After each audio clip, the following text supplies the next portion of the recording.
So I kind of feel like I'm giving off, you know, hip hip hooray cheerleader vibes with my little ponytail.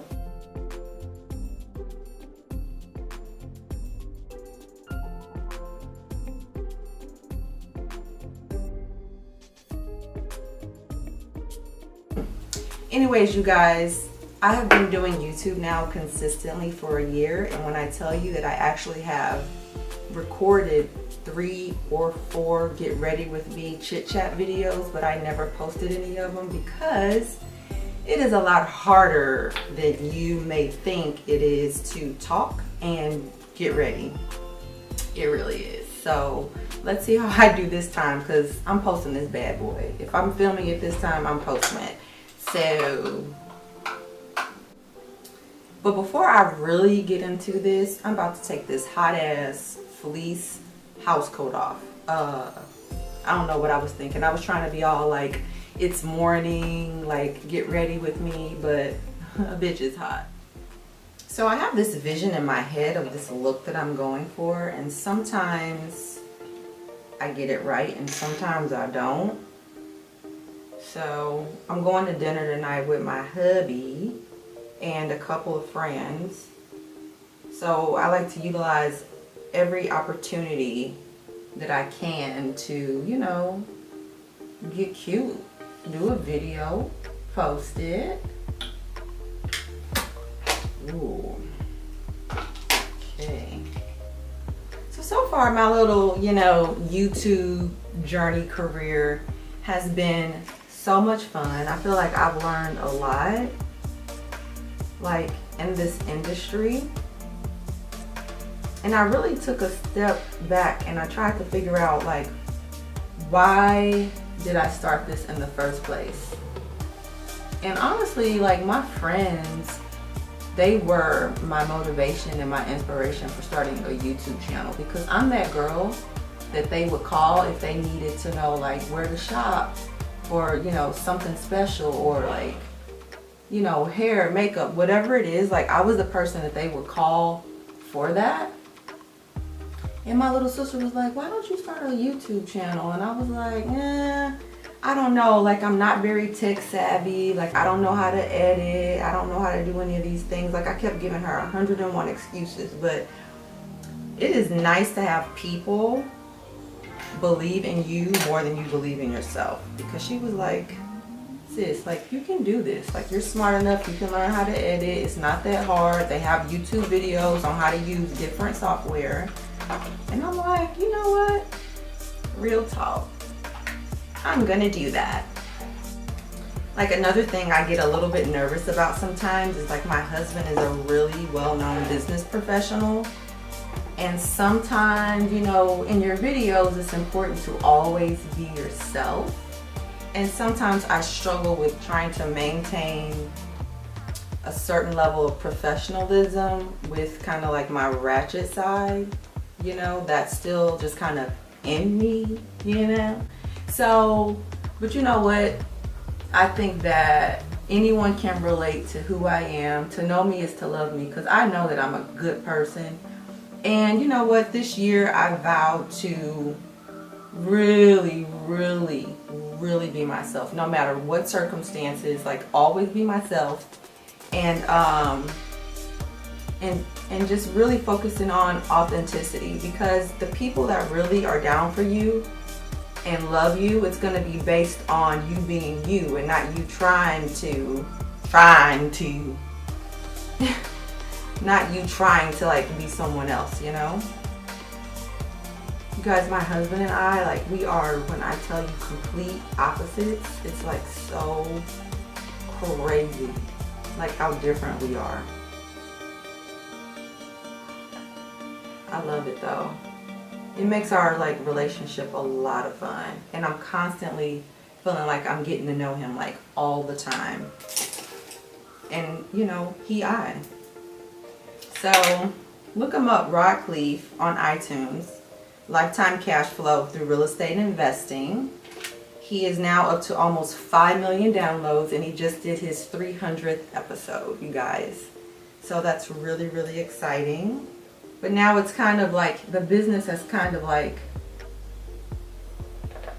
turned into him helping people and coaching people on how to invest in multifamily real estate. So we have an event coming up in Tampa, January. This is not a, you guys, I'm just talking here. This is not me selling you his shit. We're actually sold out. So even if you wanted to buy tickets, actually, probably when I put this video out, the event is going to be done. So I'm not trying to like sell anything. I'm just telling you a little bit about who we are and what we do. But we have an event in Tampa, January 18th, 19th, and 20th.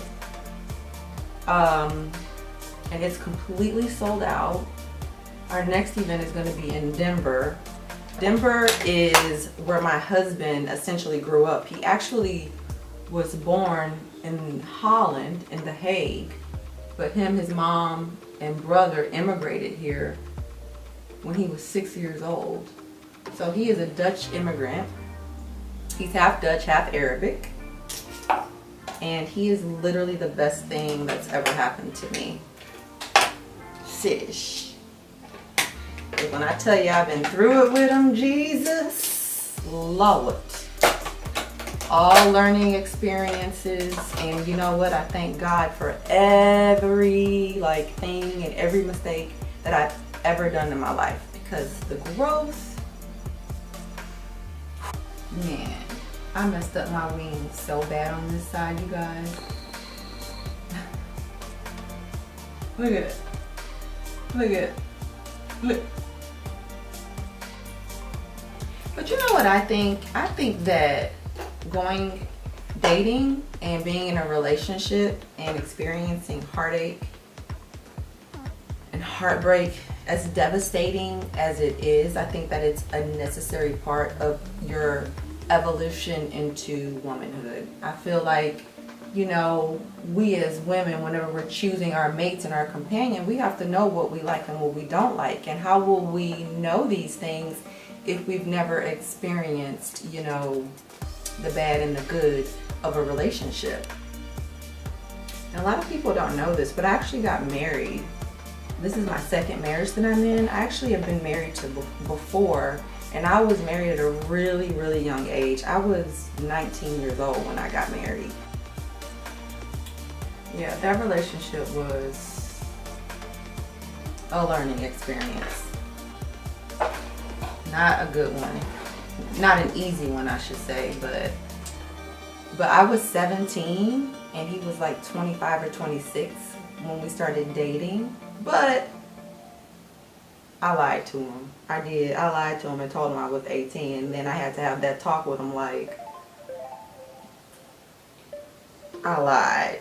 And at that point, we were already dating and kind of serious with one another, and my grandmother was okay with it. So we just kept dating. And we ended up getting married. I don't think that women really realize what they're capable of and the amount of strength that God has given us. I mean, it took me a minute to kind of learn, you know.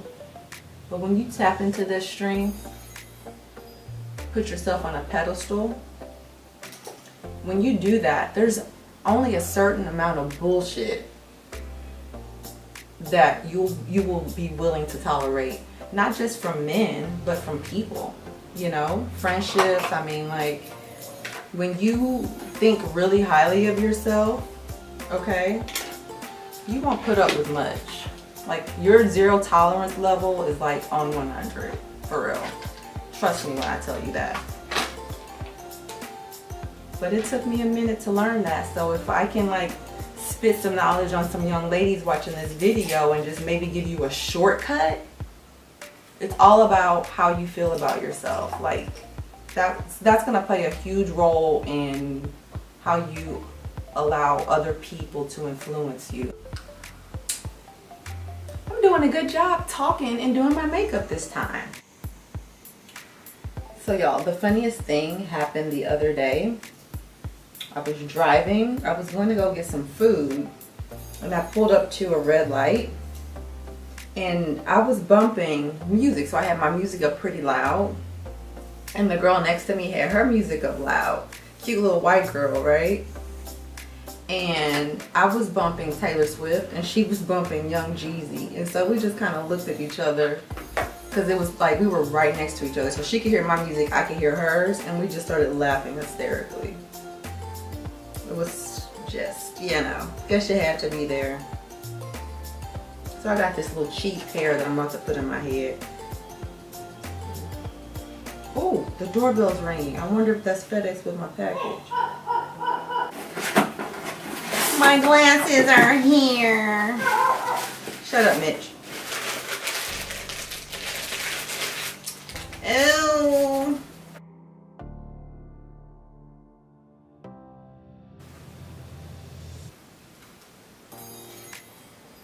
Oh. Oh. Oh. Oh. Oh. Okay. Ew. These are cute. Alright. I hope I'm not being like too overly obnoxious, but ooh. So I went to the little hood store and got me a little 7-piece, you know, Malaysian body wave.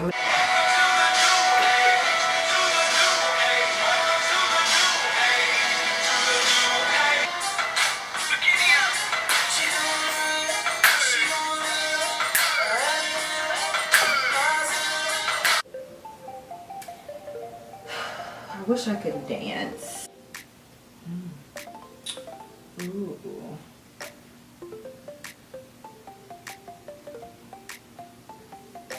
Good. But these are the pants that I'm going to put on. And this is the top. It's just a 2-piece set from Fashion Nova. It's really cute. And then the boots I'm going to wear with it are these boots from Semi Shoes.